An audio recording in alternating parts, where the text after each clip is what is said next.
Rob. Rob. Rob.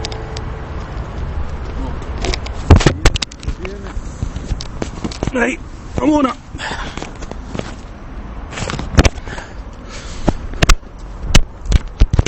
Hi. I suppose it's quite fitting, quite apt to APT that I'm here. First episode of Consolevania. Just about to review a Castlevania game. And that's why I came here, for a bit of linkage. Glasgow's beautiful northern necropolis. It's an absolutely beautiful place. Fascinating graveyard. And I don't think you're allowed to film in the graveyard. Don't tell anybody. And I'll not tell anybody either. Let's have a wee look around.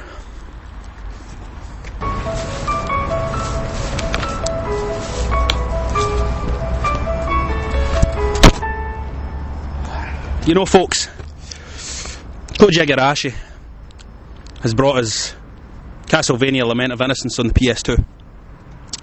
He's a master, and he's hoping to give us some narrative grounding for the whole Belmonts versus Dracula saga. And, in the process, I think he's going to try and lay to rest the ghosts of those shocking N64 3D games that disappointed so much. And to be honest, I've got high hopes. Mother! Mother, I've got your Tampax here! Castlevania. Right, what's the right game anyway? Right, well, here we are. You know, Castlevania loads up and the disappointment seeps into my bones already.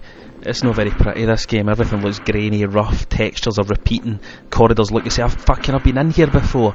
It all looks the same, everything's the same. Where's the lovely artwork, where's the nice art design, where is the great music? For the off, this isn't impressing me. It's a big disappointment in the visual and oral stakes. And remember, this is a game in direct competition with the worst kind of competition a game can possibly have itself in the past.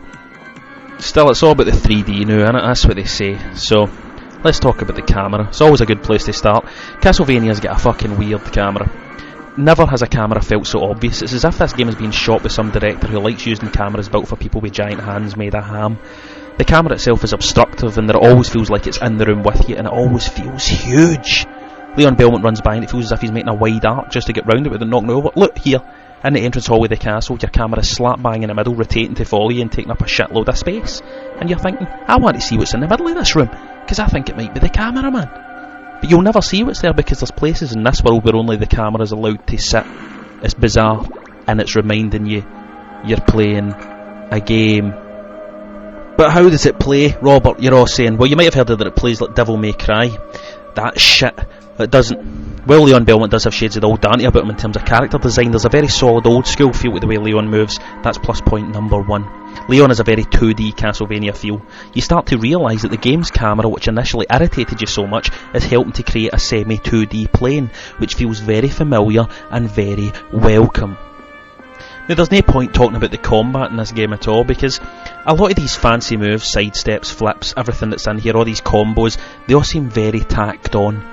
As if they're kind of just there as a token gesture towards a gaming market has become too fond of all this crap.